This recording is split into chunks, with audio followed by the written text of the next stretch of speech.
성경 말씀 큐티와 사설로 신앙과 세상을 이어주는 다리 김규배 브릿지. 맹자가 말했다. 자기의 마음을 다하면 자기의 본성을 알고 자기의 본성을 알면 하늘을 안다. 자기의 마음을 보존하여 자기의 본성을 기르는 것이 하늘을 섬기는 도리다. 요절할 것인지 장수할 것인지를 의심하지 않고 수신함으로써 기다리는 것이 명을 세우는 방법이다. 내 마음을 바로 아는 것, 내 마음을 아는 것을 가지고 거짓을 행하지 않는 삶. 남을 속이지 않는 것의 시작은 나를 속이지 않는 것에서 시작됩니다. 자기를 꾸미고 거짓말이 넘치는 시대에 거짓을 줄이고 오직 진실과 정직으로 살기를 원합니다. 어려운 일이지만 그러하기를 원합니다. 손해를 보겠지만 그러하기를 원합니다. 그것이 사실 가장 오래 살고 가장 오래 존재하는 방법임을 알기 때문입니다. 사람들은 자신을 속이고 남을 속임으로 이득을 취하려 하고 자신의 목적을 달성하려 합니다. 그것이 장수의 비결이라 말합니다. 하지만 그것은 거짓된 말입니다. 나를 속이는 자, 남을 속일 수 있겠지만 그것이 영원하지 않기 때문입니다. 인싸와 싸, 기성세대와 신세대, 종교와 삶, 꿈과 현실을 이어주는 브릿지가 되고 싶습니다.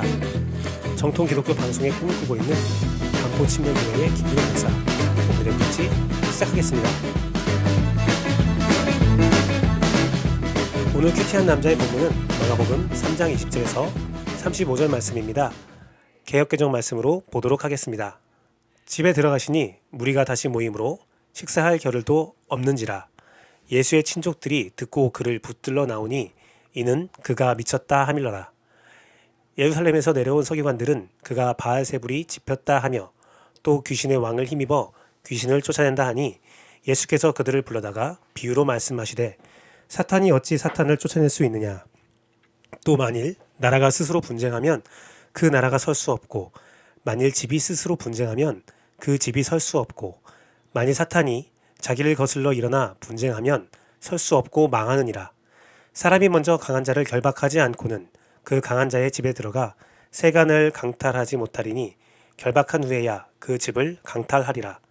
내가 진실로 너에게 이르노니 사람의 모든 죄와 모든 모독하는 일은 사하심을 얻되 누구든지 성령을 모독하는 자는 영원히 사하심을 얻지 못하고 영원한 죄가 되니라 하시니 이는 그들이 말하기를 더러운 귀신이 들렸다 하미러라. 그때에 예수의 어머니와 동생들이 와서 밖에 서서 사람을 보내어 예수를 부르니 무리가 예수를 둘러앉았다가 여짜오되 보소서 당신의 어머니와 동생들과 누이들이 밖에서 찾나이다. 대답하시되 누가 내 어머니며 동생들이냐 하시고 둘러앉은 자들을 보시며 이르시되 내 어머니와 내 동생들을 보라. 누구든지 하나님의 뜻대로 행하는 자가 내 형제요 자매요 어머니니라. 아멘.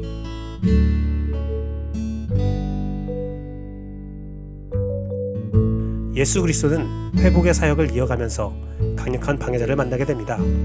그들은 우리가 예상하고 잘 알고 있는 서기관들입니다. 그런데 우리가 예상하지 못한 사람도 있었습니다. 그들은 예수 그리스도의 친족이며 가족들이었습니다. 그들은 예수 그리스도를 미쳤다 하고 심지어 사단의 왕이라 칭하며 예수 그리스도를 잡아가려 했습니다.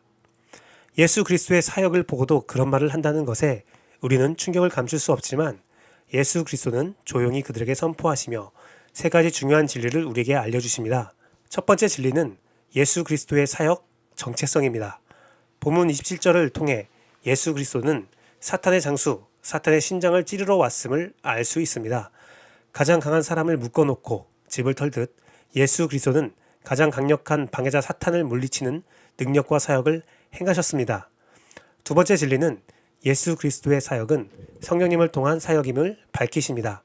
29절을 보면 자신의 사역을 모독하는 것에 대하여 성령을 모독한 것이라고 선포하십니다. 이를 통해 예수 그리스도의 사역은 성령님을 통한 사역임을 알 수 있습니다.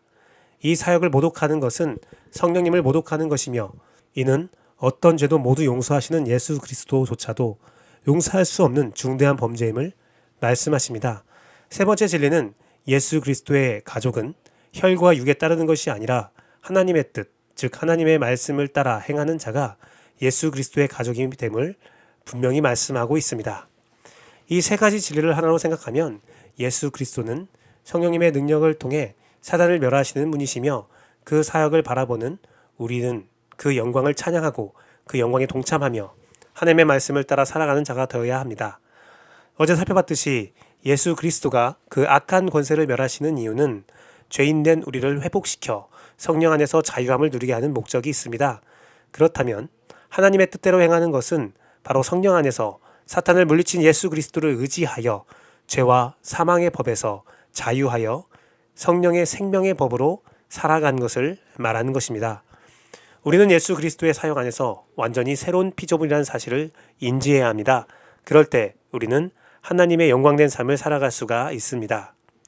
오늘날 사탄은 자신의 강함을 나에게 주장합니다. 그리고 나를 위협합니다. 하지만 그 위협 가운데 두려워하지 말고 대장 되신 예수 그리스도의 가족이 됩시다.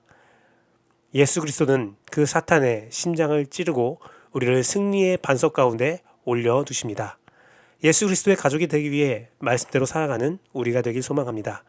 예수 그리스도의 가족이 되었을 때에 예수 그리스도의 보혈의 능력에 의지하여 참된 자유함을 누리는 그 위대한 삶, 그 영광스러운 삶을 기대합니다. 오늘의 묵지 여기까지 하겠습니다. 감사합니다.